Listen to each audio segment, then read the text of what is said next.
Attack on Titan is one of, if not the best show I've ever seen. Attack on Titan is the first anime I've ever watched, except for Avatar, but like I'm not getting into that argument. So you can say I'm kind of a newbie when it comes to this, or a normie. Sounds kind of racist when I say that. So about 3 months ago now, my friend Michael showed me the first episode of the show. And I'm not gonna lie, it did interest me, but I wasn't like hooked. Because it did take me about a month until I actually start watching it. But when I started watching it, I was done within a month. The storytelling in this show is unlike anything I have ever seen. Like, I have a few moments jotted down. I don't want to go through all of them in detail, but I'm going to discuss my feelings on these moments. Which I have to say, the acting was incredible. I watched dubbed because, you know, I can't read the subtitles and watch what's happening at the same time because I'm slow. I've watched clips in the actual subbed version as well, and the voice acting in both is impeccable. The scene when Eren's mother's being eaten and he's just screaming at her, oh my fucking god. It is so good. But like, after finishing the show, watching back the first episode is surreal. Now, the first moment I want to talk about is the first Cadet Corps mission, or well, the first battle that we see on screen with the Titans. And I want to talk about this for one specific thing. So the first few episodes, you have the typical stuff. You meet the main characters, you meet the side characters, this, that, and the other. We had the little training montage of them joining the Cadet Corps. And then we get like more main characters, or so I thought. There was this one blonde-headed guy that I have no idea what his name is. And a few more characters that I genuinely thought were like main cast. Because they were just as prevalent as like John and Connie and Sasha at that time especially. But like literally as they are going into battle, when the abnormal jumps at them and then crashes headfirst into the bell tower, and it's revealed that one of the people I thought was a main character was killed already. And then as the battle goes on, it just proceeds to like kill off people that I thought were going to be the main cast, like left, right and centre, as if they were nothing. And that becomes like a theme, which I kind of like. Because in Western media, you know, when you have like deaths of like main characters and stuff like that, it's really drawn out, it's really dramatic, you know. They really want you to feel sad about what's after happening. But like, one of the reasons I like this show so much is it kind of makes it feel like real. You don't really have time to grieve over the dead in the moment.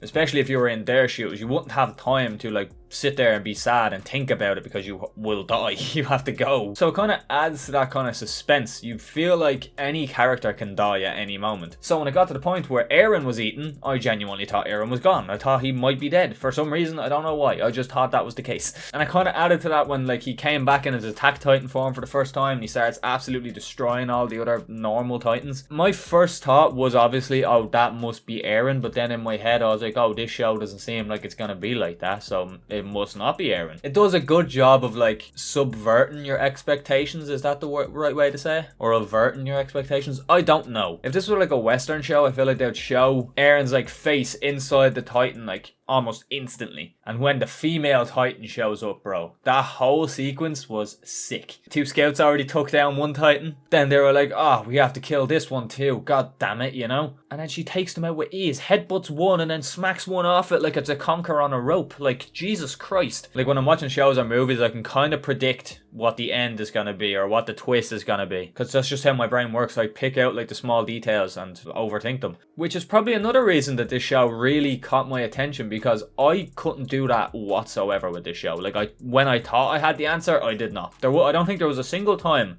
in this entire show I actually guessed anything that was revealed, especially when Annie was revealed as the Attack Titan. I did not expect that to be the case. Nor did I expect it when Reine and Bertolt were exposed, or when Ymir was revealed to be a Titan. I had no idea whatsoever. Well, Ymir, we didn't really have any indication that it was going to be her. Even when the female Titan calls all the other Titans in so she could get eaten by them and escape, and we see somebody take out one of Levi's squad with ODM gear, that is like the first indication that it's like, fuck, there is more of these cunts and they are one of us. Like, she knew how to use the ODM gear. So that I remember very vividly that piquing my interest. And when she absolutely decimates all of Levi's squad and Eren, you could see how guilty he feels for not turning, because he trusted them, but yet again, they had no idea what they were actually up against in that moment. Leading into the fight with them too and everything, it was just so well executed. And even the fight, when Annie is confronted and it's revealed that Annie is the female Titan, Eren not being able to change and stuff because he sees her as a friend and he doesn't want to believe it. But yeah, when he does actually turn into the Attack Titan and that whole big fight between them in the inner wall was just beautiful.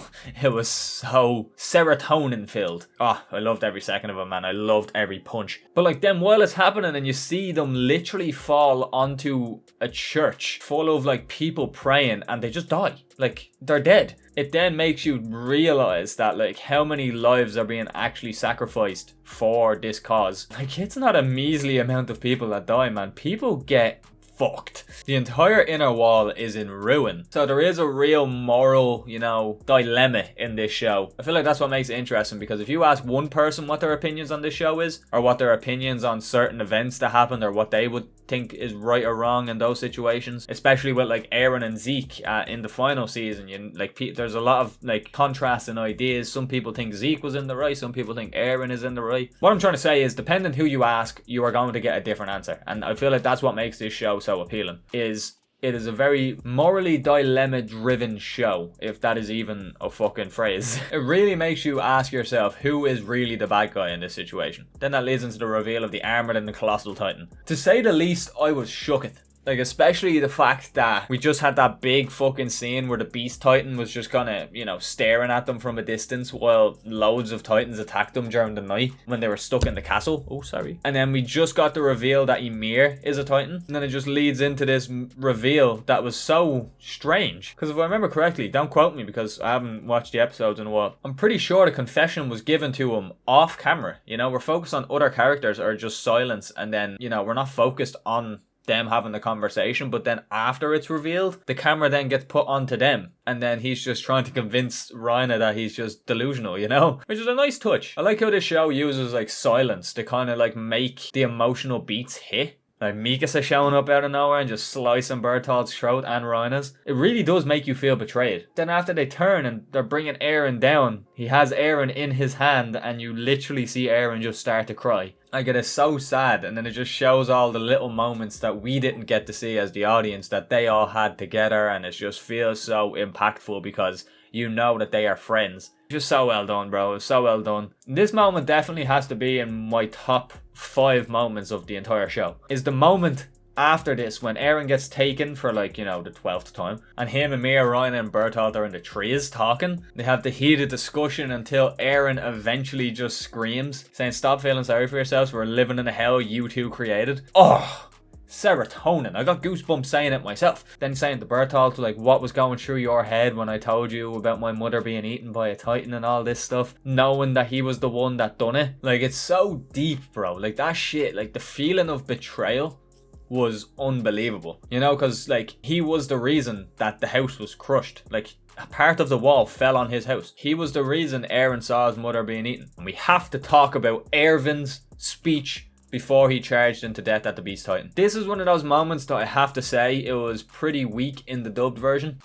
It was pretty fucking badass, but watching it in the language it was intended to be in the subbed version was so much more inspiring, I guess. It made me want to charge towards the Beast Titan. Then when the Beast Titan was finished with them, and he's just looking out onto this fucking field of dead people, and he's just like, oh, what was that all about? Just to see all of his Titan comrades dead around them. And then that being the first time we see Levi versus the Beast Titan, and he just absolutely fucks him. This is one of the reasons I love Levi, because every single time any other character has come up against the Beast Titan, they've been fucked up. But when it comes to Levi, within I think it was 3 times, 4 times maybe we've seen him come up against the Beast Titan, and I don't think a single time Levi even broke a sweat. He absolutely butchers Beast Titan every single time they come in contact. But I have to talk about my favourite scene in the entire show.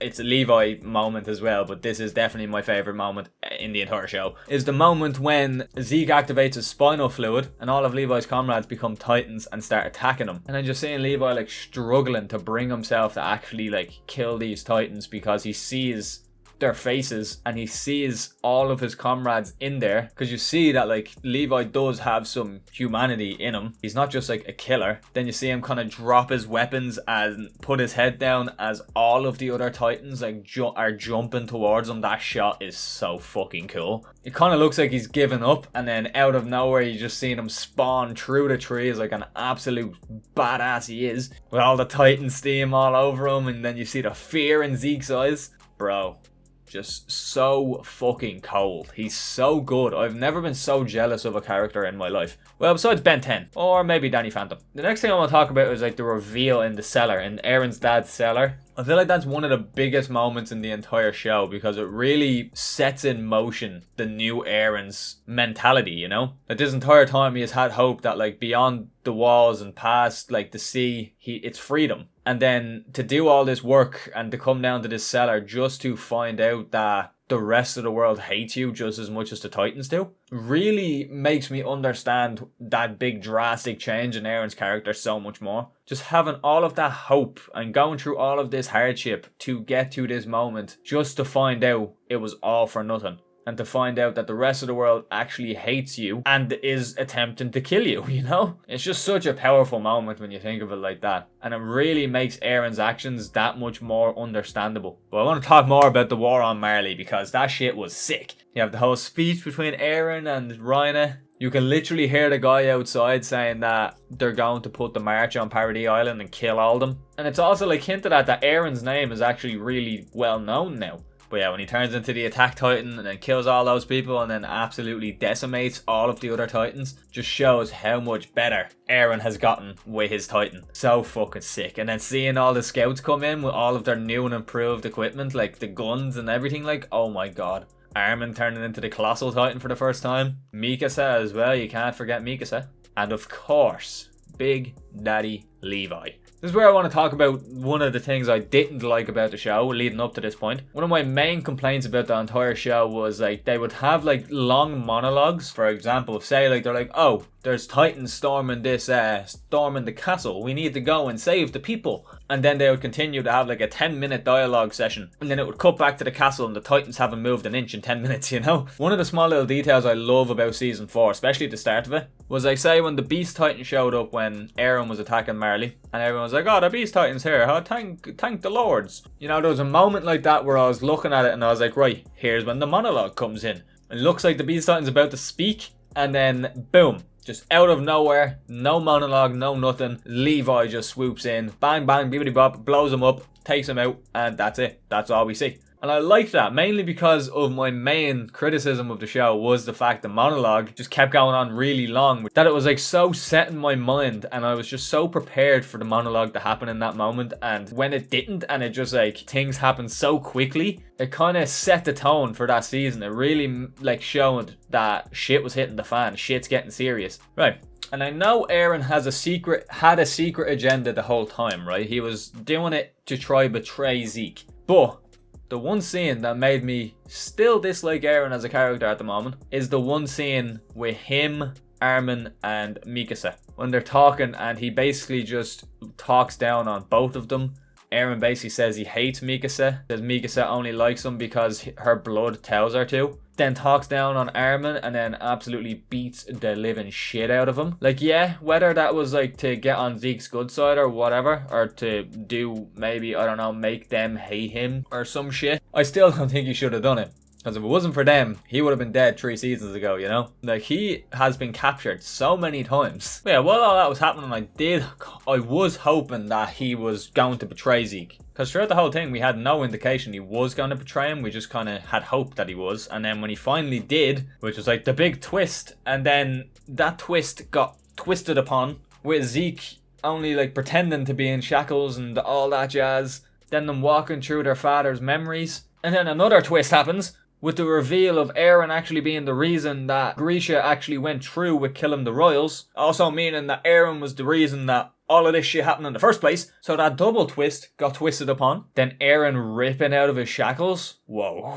And one thing that I didn't actually catch while watching it for the first time was when Eren, like, you know, grabs hold of Ymir and starts, like, you know, asking her for her founder's power and that he will make them all pay, that she's not a prisoner, she's not a god, she's just a human. One thing I didn't actually notice, where Eren comes to the realization and he just says, you have been guiding me this whole time, haven't you? Then he says, you have been waiting here all alone for 2,000 years, which the first episode says, from you in 2,000 years or something like that. But that kind of really ties into my theory of how I believe this show is going to end. And I know the manga is out, but I'm not reading the manga. I want to watch it animated. Now, we have to touch on Eren's founding Titan form for a second. Like, oh my goodness gracious, my guy is big. Oh, and the fight between the scouts and the Jaegerists, man, that was so impactful. When Connie had to shoot two of his friends to save Armin, like, oh, you could see the pain, you could hear the pain in the voice actors' voices as well.